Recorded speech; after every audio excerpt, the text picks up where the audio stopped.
He told everyone she was dead, but I discovered a truth more horrifying than any nightmare could create. Good afternoon, my dears. I'm Zelda Harrington, 73 years old, and today I'm going to share with you a story that changed my life forever. Before I begin, if you're watching this video, please hit the like button and subscribe to the channel. It helps our community grow tremendously. And tell me in the comments where you're watching from. I love knowing my stories reach so many different places. It was 1972, and I was just 20 years old. America was going through difficult times, but I was young and full of dreams. I worked as a nurse at Pinewood Memorial Hospital in a small town in Vermont. I wore that starched white uniform with the little cap that all nurses wore back then. My father had passed away recently, leaving only some debts and our modest house. My mother took in sewing work to supplement the little I earned at the hospital. It was on a rainy Tuesday that Thaddeus Mitchell walked into my life for the first time. He came to the hospital to visit a friend who had suffered a workplace accident. Tall, with graying hair at the temples, despite being only 30 years old, Thaddeus had a natural elegance that stood out among the simple men of our town. Everyone knew his story, the devoted widower who had lost his wife, Marigold, in a tragic car accident 5 years earlier. That day, he asked me for directions to his friend's room, and when he looked at me, I noticed something in his eyes. It wasn't just interest or admiration. It was as if he had found something he'd been searching for a long time. "You have kind eyes," he told me. "Rare these days." In the weeks that followed, Thaddeus appeared at the hospital even after his friend was discharged. He brought flowers, not for the patients, but for the reception desk, to brighten the environment, he said. But I knew it was a pretext to see me. A month later, he invited me for coffee after my shift. "You know, Zelda, since Marigold left us, I never thought I could feel again what I'm feeling," he confessed, as we sat in the only elegant cafe in town. "I'm afraid of these feelings, but I can't avoid them." Thaddeus owned a lumber mill that supplied major construction companies in Boston. He was respected in town, lived in a large house in the most affluent neighborhood, and drove a dark green Dodge Dart that made everyone turn their heads when it passed. For a simple girl like me, it seemed like a fairy tale. Our relationship progressed quickly. My mother warned me, "Be careful with widowers, Zelda. Some never really let their first wife go." But I was in love and wouldn't listen to advice. Thaddeus treated me like a princess. He took me to restaurants I could never afford to visit. He gave me French perfumes and talked about plans for the future. There was, however, one ritual that never changed. Every Saturday, precisely at 10 a.m., Thaddeus would go to the cemetery to bring red roses to Marigold's grave. "It's just respect," he explained. "I promised her I would never forget her." At first, I found it romantic. A man capable of honoring promises even after death. We married 6 months after meeting, in a simple ceremony at the local church. I moved into Thaddeus's large house with its heavy antique furniture, dark paintings, and an atmosphere that never seemed truly illuminated, even on the sunniest days. That's when I noticed the room. On the second floor, the last door in the hallway, there was a room that was always locked. When I asked about it, Thaddeus answered with practiced casualness, "It's just family mementos, old documents, nothing important, but I prefer to keep it locked so dust doesn't damage anything." I accepted the explanation. Who was I to question? I was living a life I never imagined possible. In the first few months, Thaddeus was the perfect husband, attentive, present, passionate, but his Saturday ritual never changed.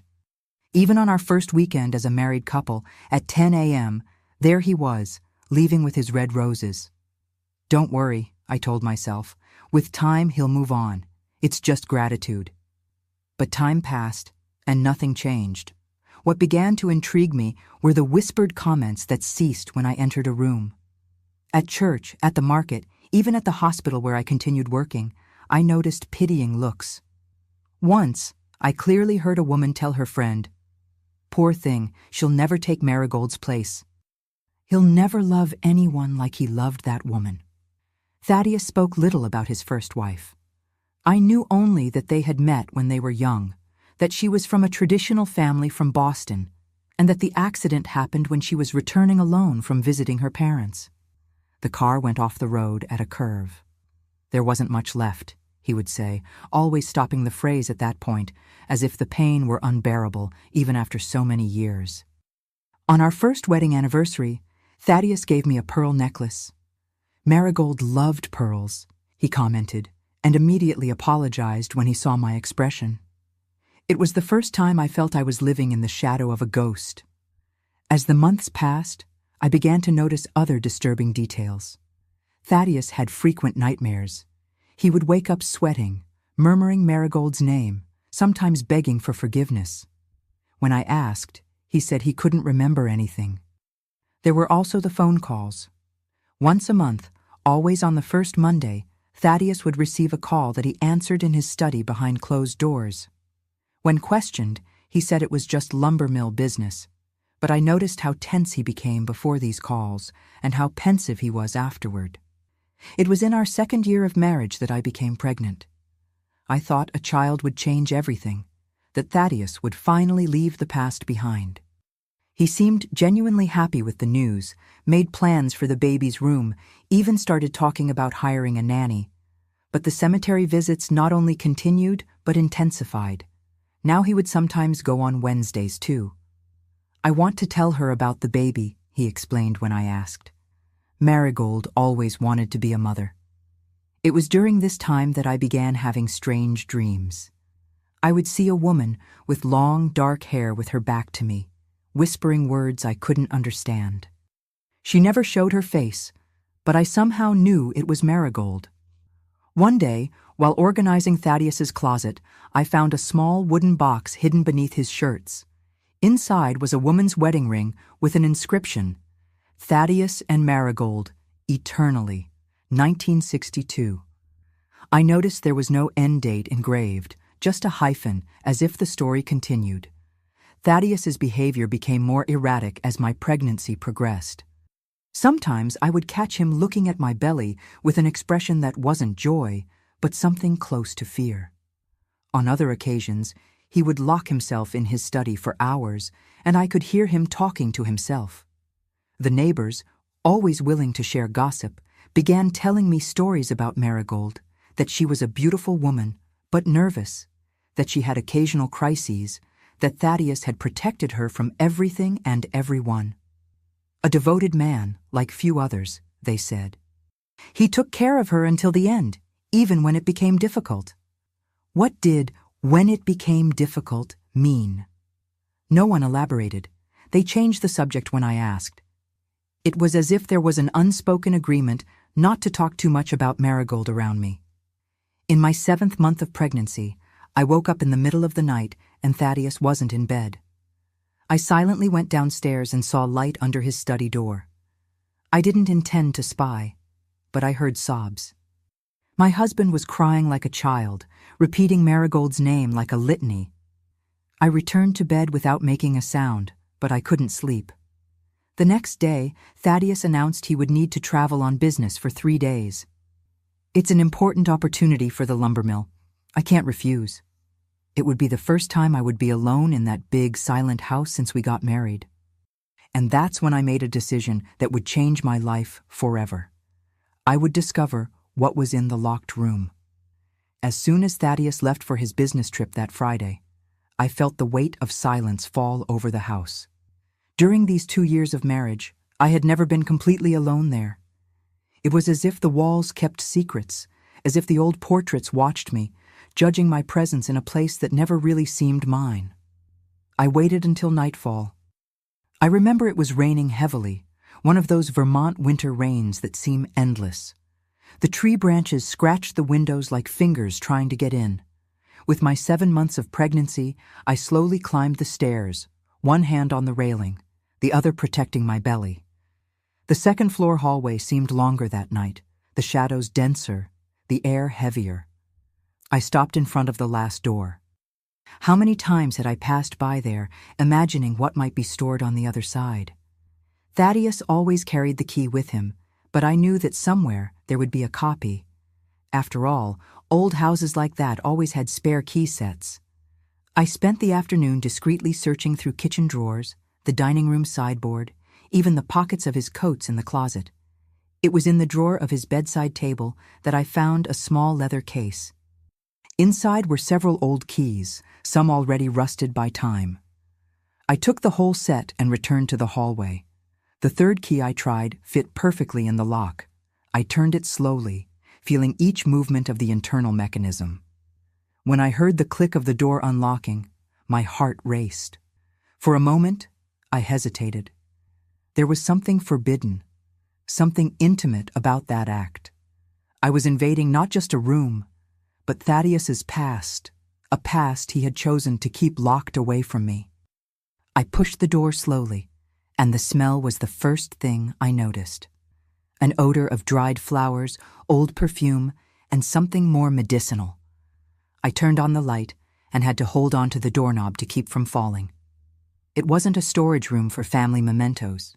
It was a woman's bedroom preserved like a macabre museum, a perfectly made double bed with a white lace bedspread, a dressing table with perfume bottles, hairbrushes with dark strands still caught in them, jars of cream and makeup arranged as if their owner had just used them. On the walls, framed photographs of a younger Thaddeus alongside a woman of disturbing beauty, black hair down to her waist, large dark eyes, an enigmatic smile. Marigold. I finally saw the face that haunted my dreams. I opened the wardrobe and found dresses hanging in order of color, all in the style of the 1960s, all looking new. Shoes lined up underneath, purses, hats, gloves. It was as if she could return at any moment to get dressed. On the bedside table, a book with a bookmark still on page 47, Wuthering Heights by Emily Bronte. Next to it, a half-full glass of water. My God, was it possible that Thaddeus had kept even a glass of water all these years? That's when I noticed the desk in the corner of the room. On it was a brown leather-bound journal. My hands trembled as I opened it. The first pages contained the elegant handwriting of a woman, entries dated 1961 and 1962, talking about the beginning of her relationship with Thaddeus, their marriage, plans for the future. There was happiness in those lines, but also something disturbing. References to bad days, darkness, and storms in the head. Starting in 1963, the handwriting changed. These were no longer Marigold's notes, but Thaddeus's. He had continued her diary as a one-sided conversation with his absent wife. The first entries spoke of longing, of pain from the loss. Then something strange began to emerge. Visited her today. The doctors say there's no improvement. I can't bear to see her like this, so different from my Marigold. But what could I do? The episodes were getting worse. She could have hurt someone, could have hurt herself. Sometimes I wonder if I made the right decision. But then I remember the fire, how I found her with the matches still in her hand, looking at the burning curtains as if they were the most beautiful thing in the world. I sat on the bed, unable to process what I was reading. The next entry was even more disturbing. Dr. Mendoza suggested more intensive treatments, electroshock, he calls it. He says it has good results in cases like hers, but how can I authorize something like that?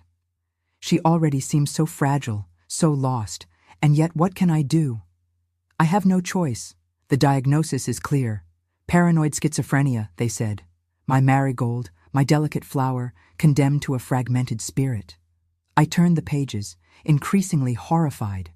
Thaddeus's entries detailed visits to a psychiatric institution, experimental treatments, the gradual deterioration of Marigold's mental health. And then, in 1967, the entry that changed everything.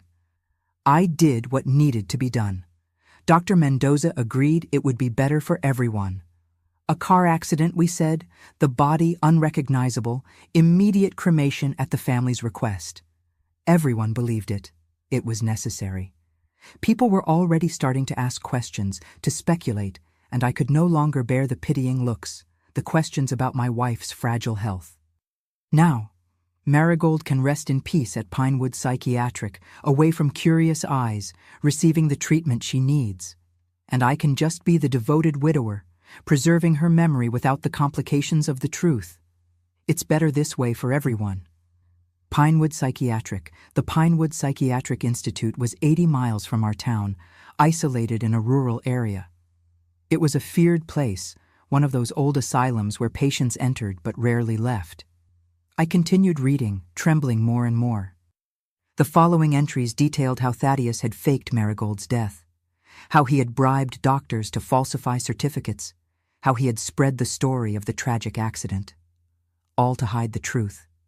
His wife wasn't dead. She had been institutionalized in a psychiatric facility for 5 years when he met me. All this time, while he was courting me, while he was marrying me, while he was planting a new life in my womb, Marigold was alive, locked behind white walls, subjected to treatments that made my stomach turn just reading the descriptions. The weekly visits to the cemetery were just a facade. The grave was empty. The flowers never reached any decomposing body, because there was no body to honor. And the monthly phone calls, now it made sense. They were from Dr. Mendoza, updating Thaddeus on his special patient. The most recent entries showed a man divided between 2 lives. He spoke of me with genuine affection, of the hope the baby brought, but also of overwhelming guilt, of nightmares where Marigold accused him of betrayal, of abandonment. The last entry was from just 3 days ago. Dr. Mendoza called today. The new medication isn't working. Marigold had another violent episode. She attacked a nurse. They had to sedate her again. 15 years in that place and no real improvement. Sometimes I think about telling Zelda the truth.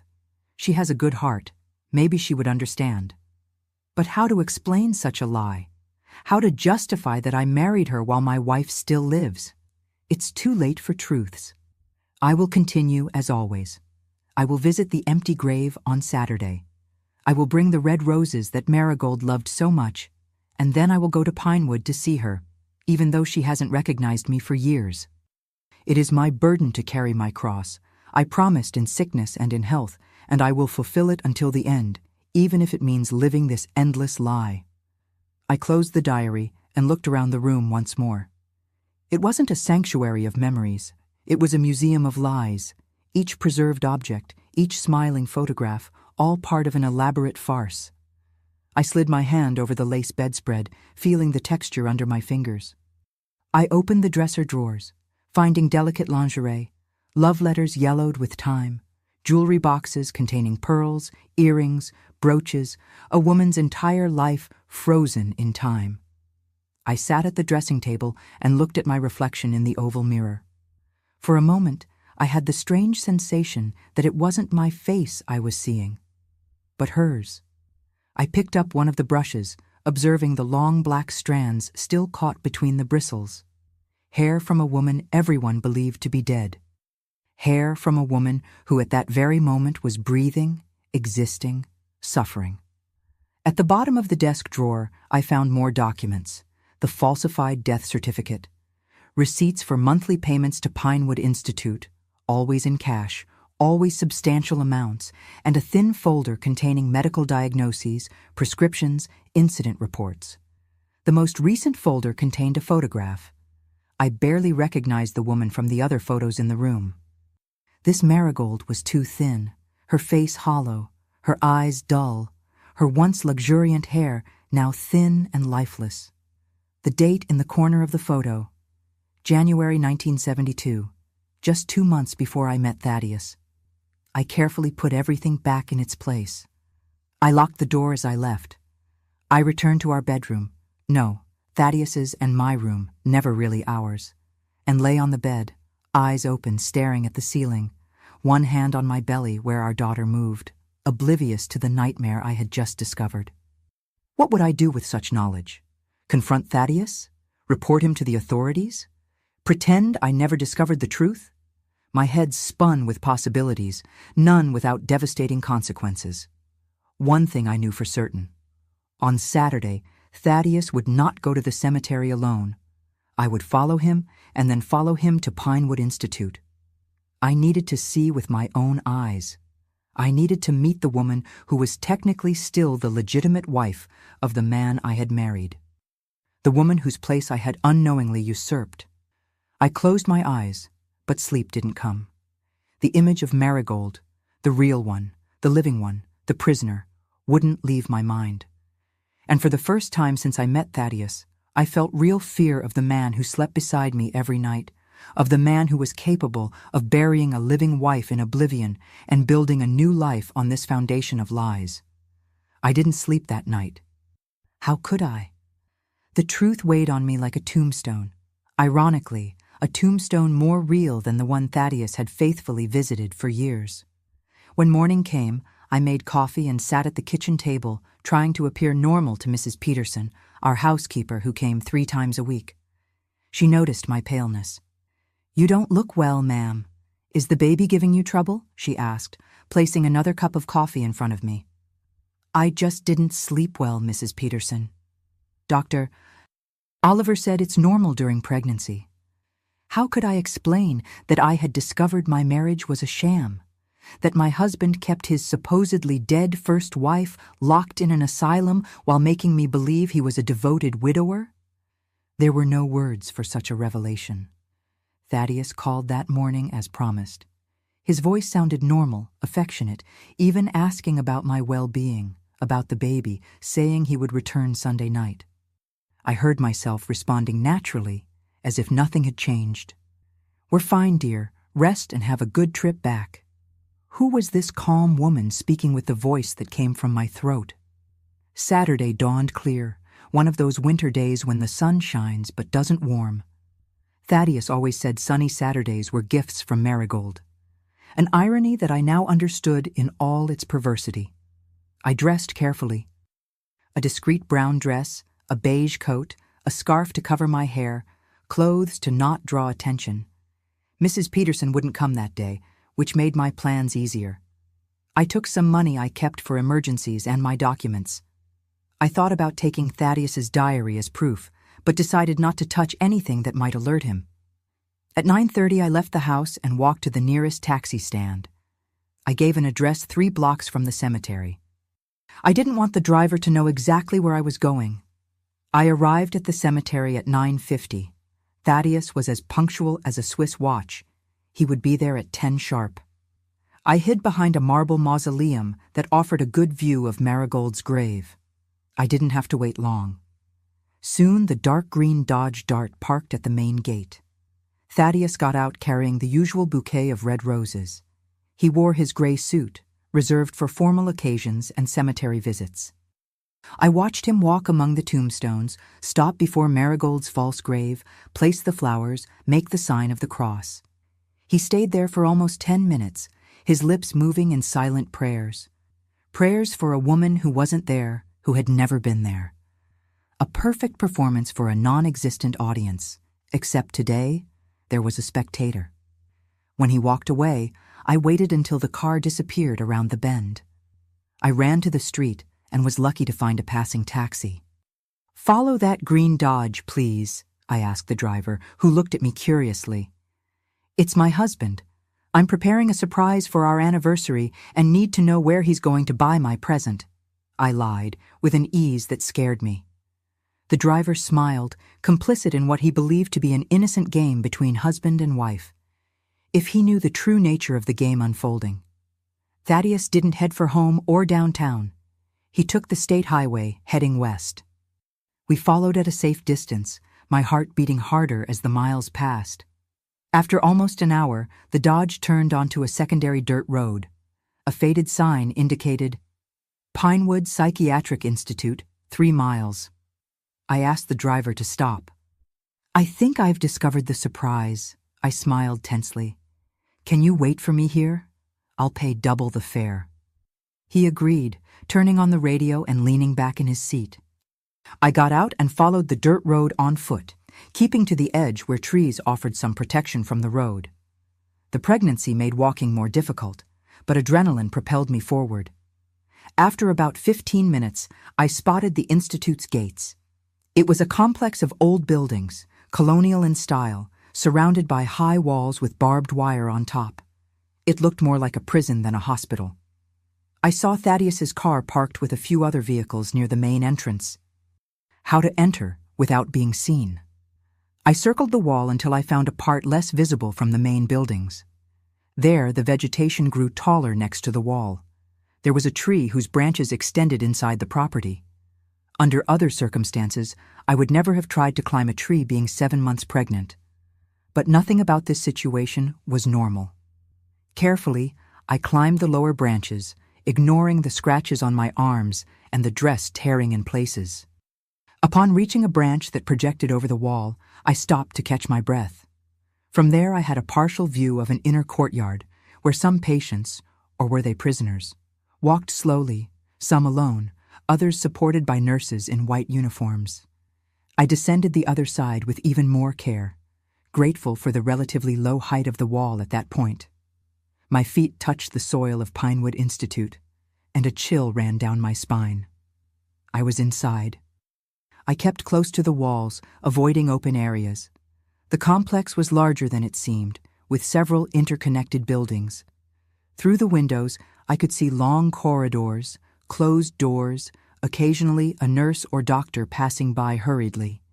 The smell was what impressed me most, a mixture of disinfectant, institutional food, and something else, something I can only describe as despair. In a more remote area, I spotted a smaller building, separate from the others. It had only one entrance guarded by a man in a gray uniform. As I watched, I saw Thaddeus approach, greet the guard with familiarity, and enter. How could I approach that building without being detected? The answer came in the form of a young nurse who was leaving one of the main buildings carrying a pile of towels. Without thinking twice, I approached her from behind a bush. "I need your help," I whispered, making her start. Before she could scream, I continued quickly. "I'm pregnant, as you can see. My husband brought my sister here 15 years ago.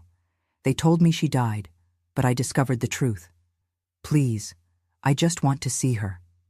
The nurse, who couldn't have been more than 20 years old, looked at me with wide eyes. "Ma'am, I can't. I'll lose my job." "Please," I insisted, placing my hand on my belly. "I'm doing this for my daughter, who has the right to know her aunt.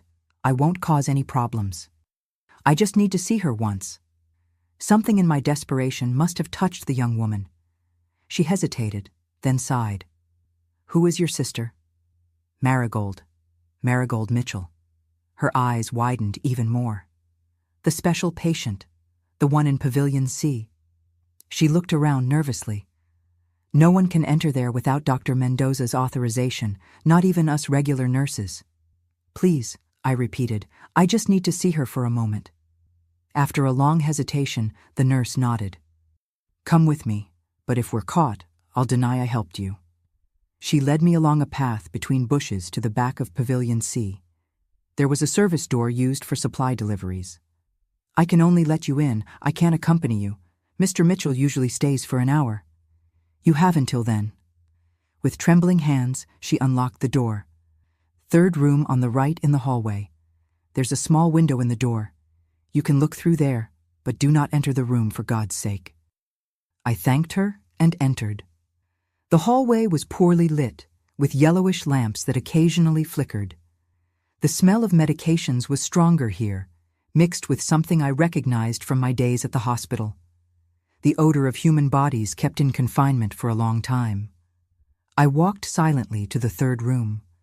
The small window in the door was covered from the inside with a thin fabric, but I could distinguish shapes through it. I brought my eye to the opening. What I saw will be forever etched in my memory. The room was small, with padded walls.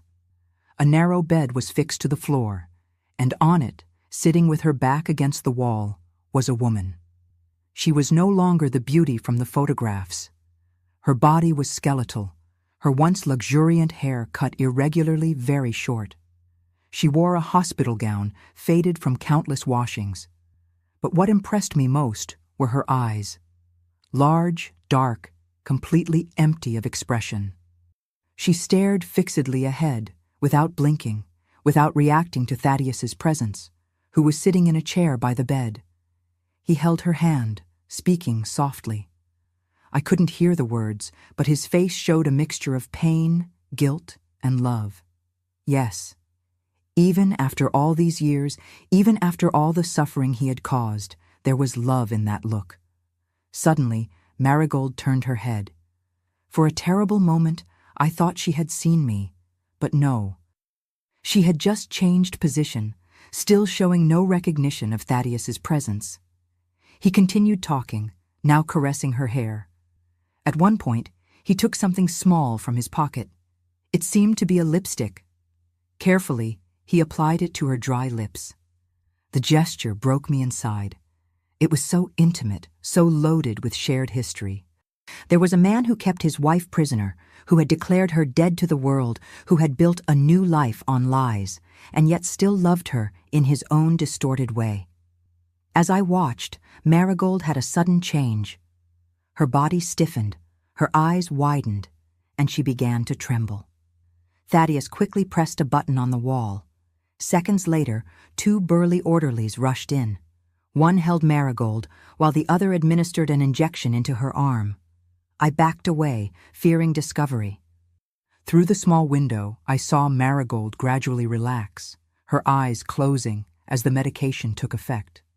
Thaddeus remained for a few more minutes, then kissed her forehead and left, while the orderlies adjusted her on the bed.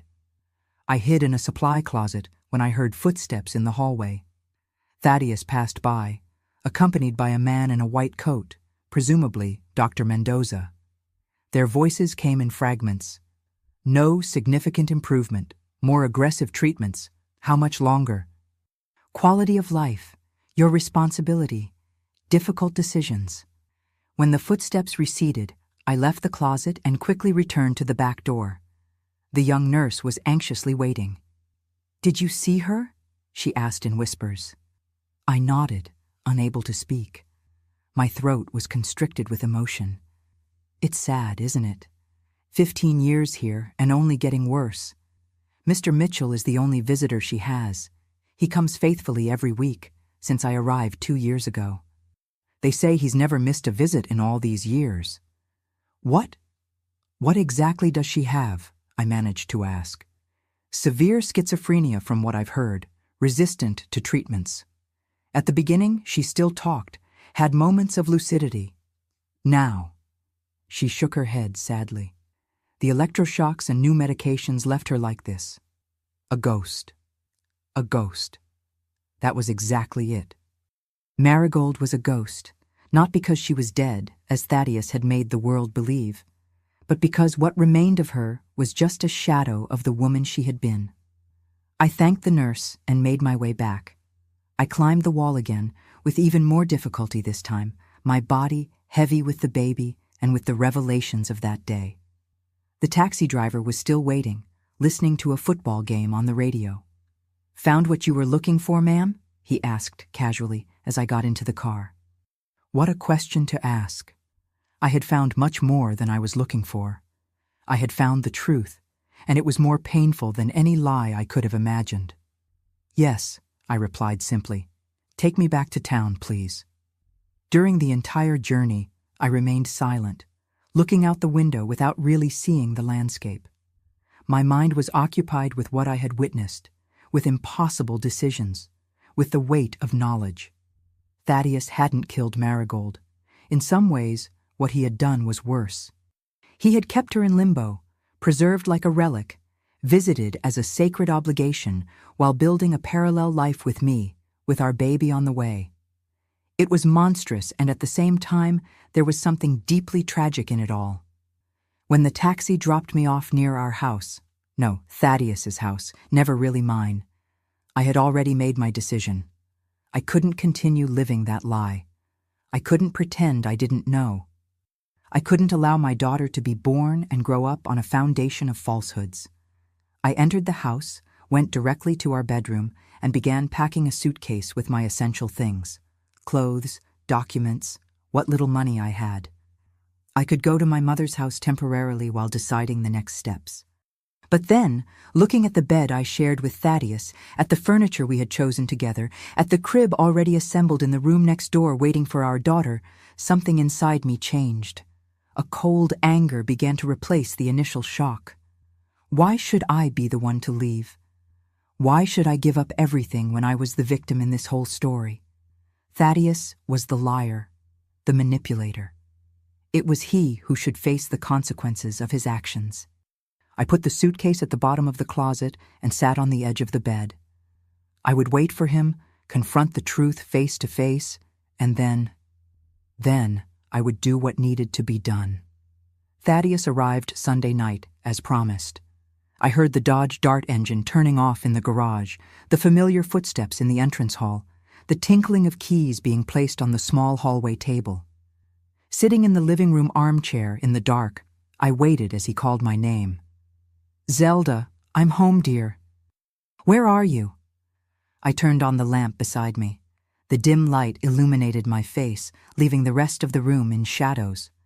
Thaddeus stopped at the door, surprised to find me like this, sitting in the dark.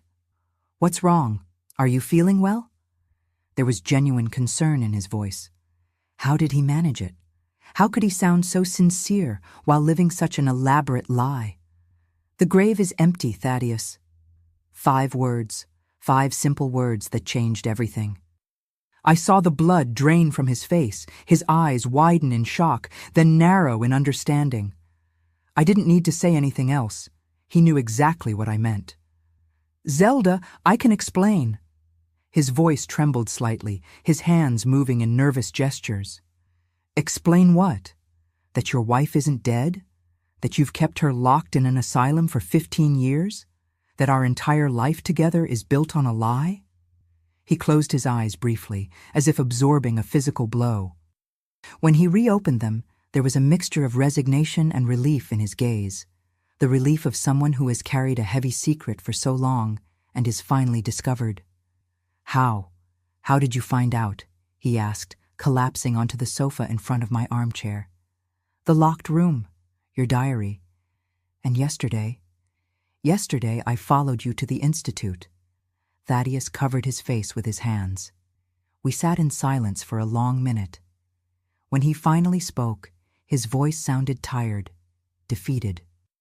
"You don't understand, Zelda. No one understands. Marigold she was everything to me. We met so young. We had so many dreams, but then it started. First, it was small things. She would forget where she left objects. She had abrupt mood changes. I thought it was just nervousness. Her father was strict, demanding. She always wanted to please him. He stood up, walked to the bar, and poured himself a whiskey. He didn't offer me one. He knew I didn't drink, especially during pregnancy. Small details of intimacy that made everything even more painful. The episodes got worse. She began having delusions. She thought people were persecuting her, that they wanted to take her away from me. There were days when she didn't recognize me, called me by other names. We consulted doctors in Boston, then in New York. They all said the same thing, schizophrenia. There was no cure, only management of symptoms. He took a long sip of his drink, his hands still trembling slightly. We tried all available treatments, experimental medications, therapies, even treatments abroad. Nothing worked for long, and then came the fire. I already knew this part from the diary, but I let him continue. I needed to hear it from him in his own words. It was our wedding anniversary, 7 years. I prepared a special dinner, bought a gift. She seemed well that week. The new medicines were working. But when I got home, his voice faltered. She had set our bedroom on fire. She was sitting on the bed, watching the flames consume the curtains, the carpet. She was smiling like a child watching fireworks. If I had arrived 10 minutes later, he drank the rest of the whiskey in one gulp. That's when I realized I couldn't take care of her at home anymore. It was dangerous for her, for me, for the neighbors. Dr. Mendoza recommended admission to Pinewood. It is the best institute in the state. I thought it would be temporary, weeks, maybe months. Thaddeus sat down again, now leaning forward, elbows on his knees, the empty glass hanging between his fingers. But the months turned into years. She wasn't getting better. The new treatments left her doped, absent. When we reduced the doses, the violent episodes returned. People in town started asking, whispering, "Where is Marigold? Why do we never see her? What is Thaddeus hiding?" He raised his eyes to me, silently begging for understanding. It was Dr. Mendoza who suggested it. He said it would be easier for everyone if Marigold simply disappeared. Officially, I mean. An accident, a tragic death. He had contacts, could arrange the necessary documents. I would become the respectable widower, no longer the husband of the crazy woman. And Marigold could receive treatment in peace, without social pressure, without looks of pity or fear. "So you killed her," I said, my voice strangely calm. "Not physically, but socially. You erased her from the world." "I protected her." His voice rose for the first time. "You don't know what it was like, Zelda. The looks, the whispers when we passed, how people moved away from her at social gatherings, fearing an episode. How our house became a prison because she could no longer go out without supervision." "And now her prison is real," I retorted. 15 years locked in that horrible place, Thaddeus. 15 years. "And you? You moved on, met me, married me, got me pregnant, all while she withered between four walls." "I never abandoned her," he said, his voice now almost a whisper. "Not a single Saturday, not a week without visiting her, talking to her, even though she hasn't recognized me for years." "And the grave? The cemetery visits?" "Appearances," he admitted, lowering his gaze. "So no one would suspect, to keep the story alive.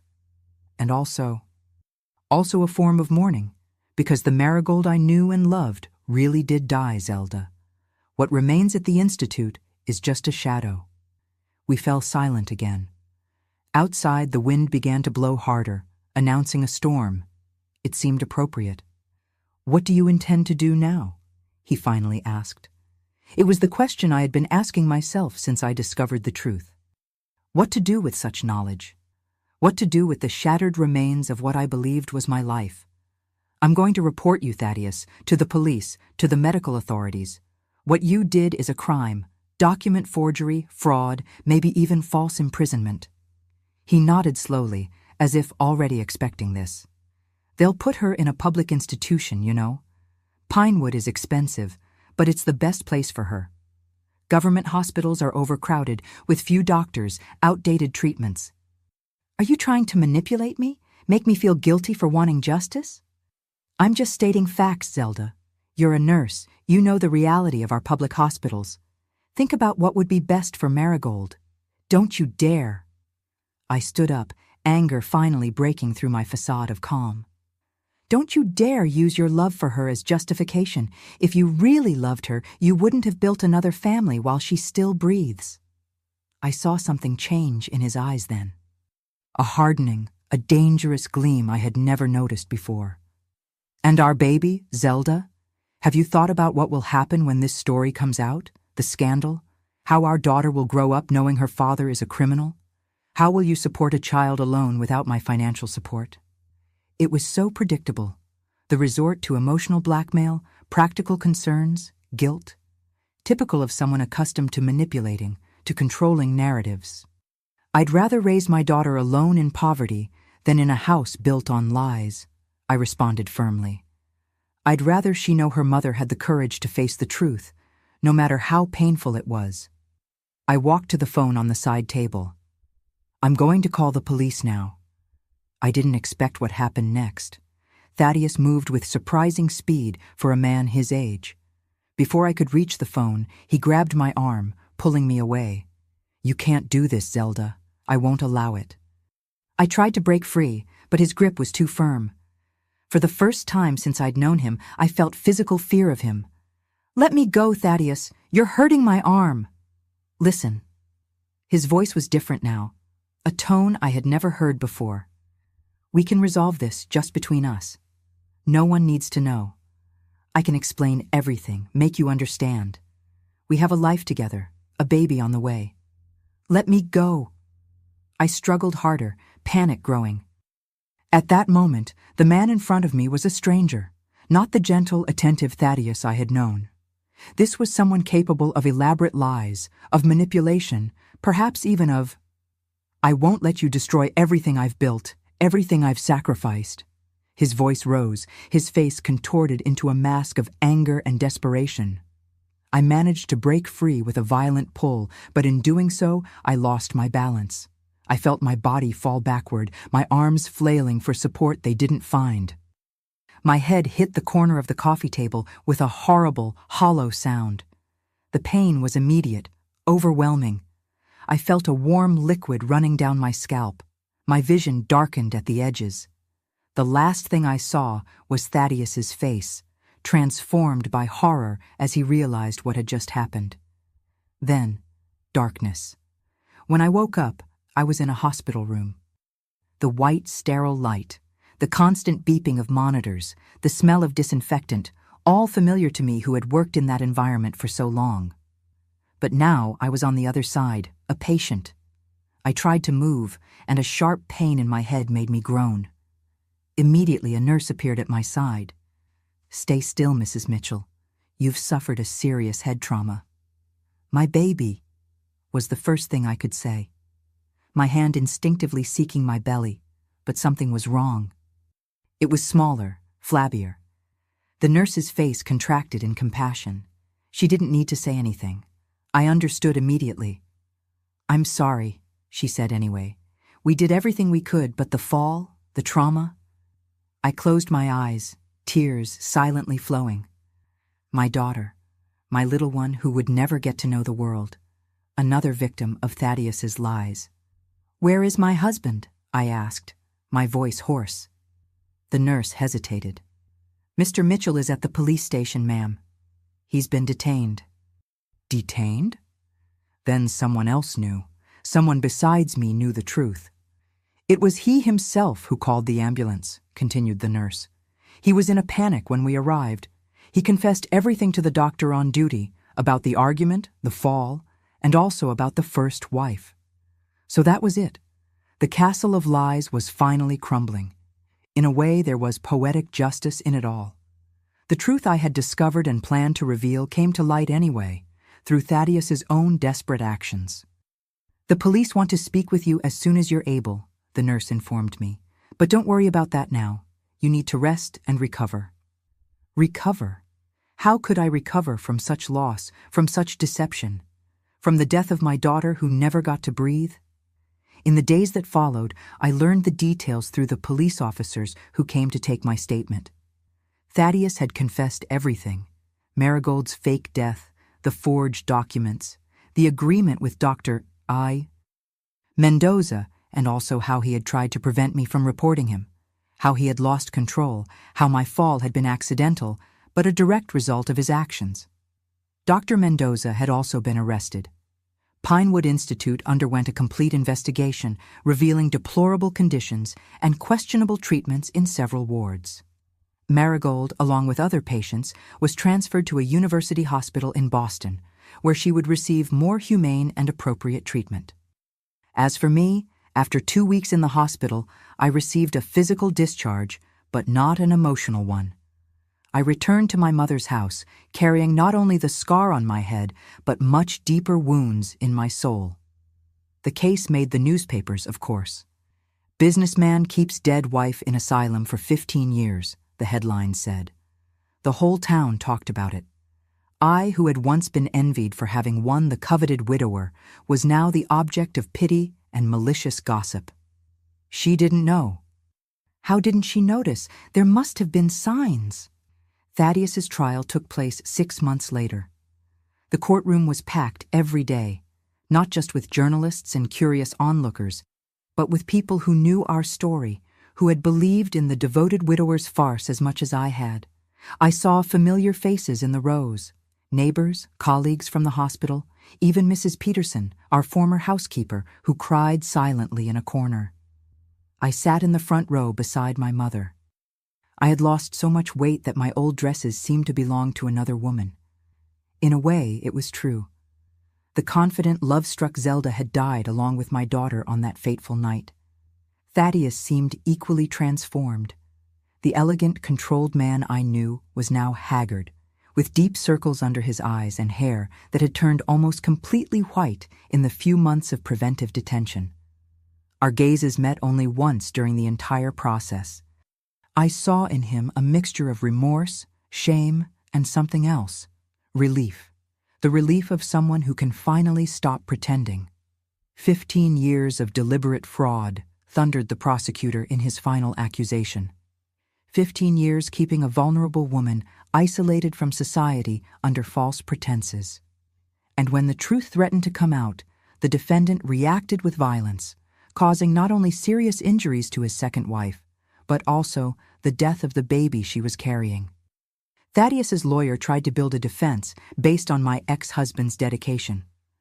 My client never abandoned his first wife. He faithfully visited her for 15 years, ensuring she received the best available treatment. His actions, though technically illegal, were motivated by genuine love and concern. Love. How that word could be distorted, stretched until it completely lost its original meaning. What kind of love locks a person away from the world, denies their existence, builds a parallel life on their forced absence? Dr. Mendoza, in exchange for a reduced sentence, testified against Thaddeus, revealing sordid details of the agreement they had maintained for years. Mr. Mitchell paid 3 times the normal rate for Mrs. Marigold's hospitalization, he explained to the court. In return, we guaranteed absolute discretion and exclusive treatments. When conventional medications stopped working, we resorted to more intensive therapies. The word intensive hung in the air like a miasma. Everyone knew what it meant: electroshock, physical restraint, experimental drugs, treatments that, as I later discovered through the seized medical records, had significantly contributed to Marigold's mental deterioration. During the trial, a forensic psychiatrist presented his report on Marigold's current state. The patient suffers from severe schizophrenia, aggravated by years of institutionalization and inadequate treatments. Her current condition is irreversible. She lives in an almost catatonic state with brief periods of extreme agitation. She does not recognize family members or caregivers, cannot perform basic tasks without assistance, and her verbal communication is practically non-existent. The sentence came after 2 weeks of testimonies. 12 years in prison for Thaddeus for document forgery, fraud, conspiracy, and involuntary manslaughter of our unborn daughter. Dr. Mendoza received 8 years. Pinewood Institute was permanently closed, its patients transferred to other institutions. When the judge announced the sentence, I didn't feel the satisfaction I had expected, just an immense emptiness and the certainty that real, true justice was impossible in that situation. What could 12 years in prison repair? Could they give back the 15 years Marigold had lost? Could they bring back my daughter? Could they heal the invisible scars we all carried? After the trial, I returned to my mother's house. I tried to resume my work at the hospital, but the looks, the whispers, the veiled questions made the environment unbearable. I requested a transfer to another hospital, in another city, but the notoriety of the case followed me. I was the second wife, the deceived nurse, the woman who lost everything. Labels that defined me in the eyes of others, erasing who I really was. It was during this dark period that I made a decision that would change my life. If I couldn't escape the story, I would use the story, use my experience, my pain, to try to prevent other Marigolds from being forgotten, other Thaddeus's from manipulating the system, other Zeldas from living in castles of lies. In 1974, a year after the trial, I enrolled in the psychology program at university. At 22, I was older than most freshmen and carried experiences none of them could imagine. I studied during the day and worked as a nurse at night to pay tuition.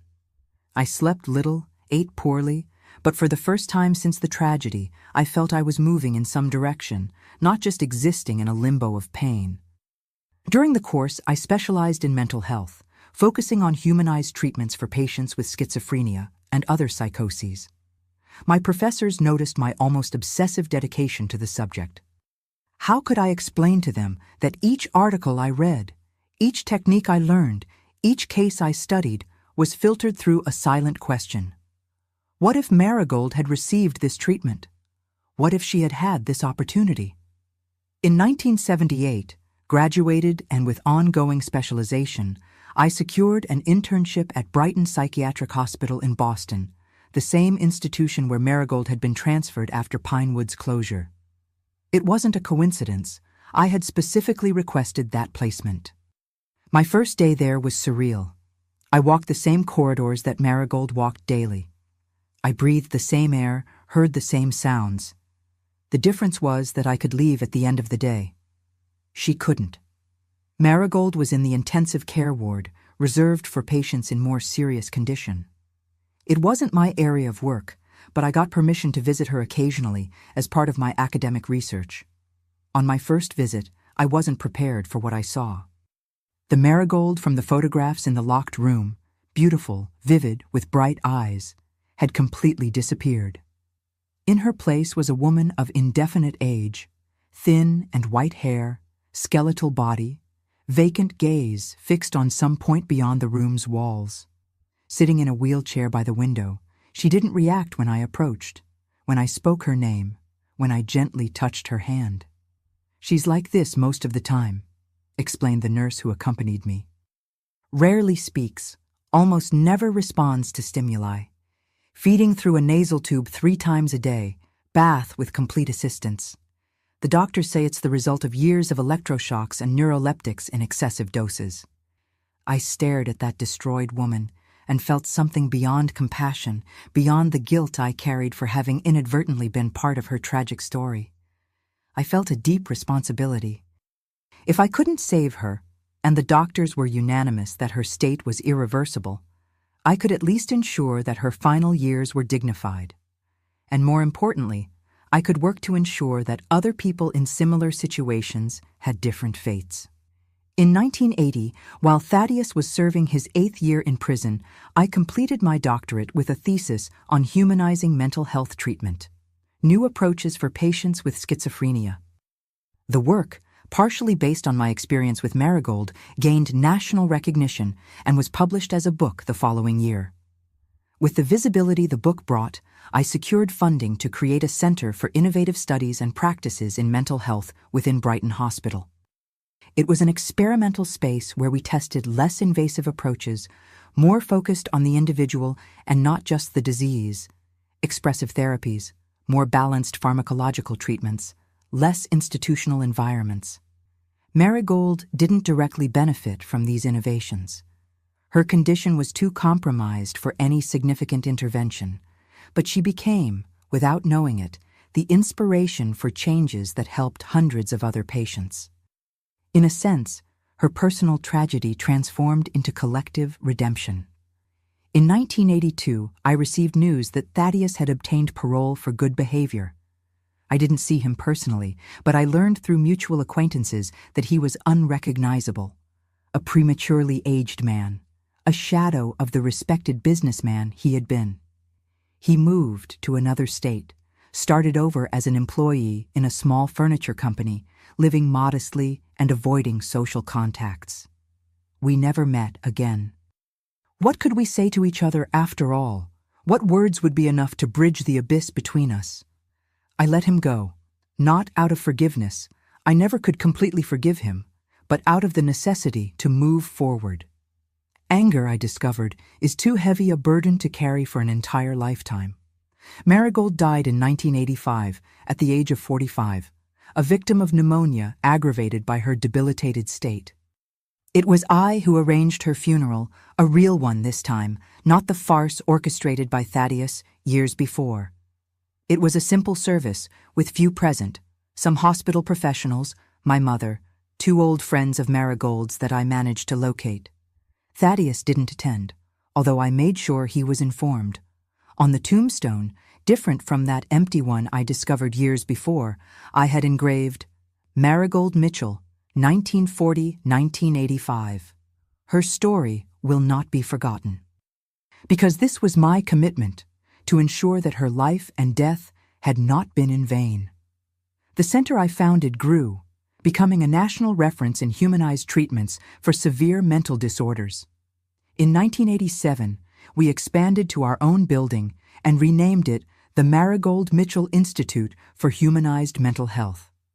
It was my way of honoring her, of transforming her name, previously associated only with tragedy and scandal, into a symbol of hope and dignity. The American psychiatric reform, which gained strength in the 1990s, found in our institute a practical model of what it theoretically advocated: deinstitutionalization, community treatments, respect for patient autonomy.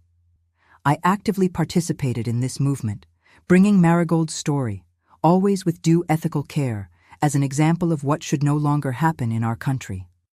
I never married again, not from trauma or fear, but because my life took such an intense, focused turn that romantic relationships seemed secondary. I had brief relationships over the years, some significant, but none that made me deviate from the path I had chosen. I also never had other children. The loss of my daughter left a scar that time softened but never completely erased. Instead, I channeled my maternal instinct toward my patients, my students when I began teaching at the university, and later toward my nephews, children of my younger brother. Today, at 73, I look back and see a life built on the rubble of a tragedy. A life I didn't plan but found amid the pain. A life dedicated to ensuring that other Marigolds have voices, that other Thaddeus's find help before desperation leads them to terrible choices, that other Zeldas don't live in castles of lies. The grave that Thaddeus faithfully visited every Saturday was empty, but in it, ironically, I buried my pain, my resentment, my old identity, and from it, like an unlikely phoenix, I rose transformed.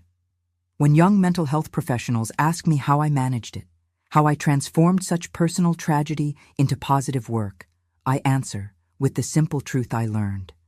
Sometimes we need to dig empty graves to find true life. Sometimes we need to descend to the depths of pain to find purpose. Sometimes the greatest lies can, paradoxically, lead us to the most important truths. Every Saturday, I still visit Marigold's grave. I don't bring red roses as Thaddeus did in his macabre charade, but sunflowers, symbols of light, of life that persistently turns toward the sun, even on the darkest days.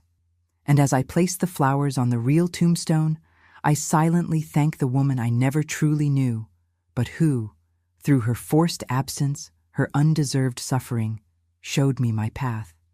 This is my story, a story of deception, of pain, of loss, but also a story of rebirth, of purpose found in the ashes of destruction. If it touches your heart, if it makes you look with more humanity at those suffering from mental disorders, if it inspires even a small positive change in your life or someone close to you, then the empty grave I dug so many years ago will have finally fulfilled its deepest purpose, bringing life where there was only disguised death. Please don't forget to like and subscribe to the channel. Thank you.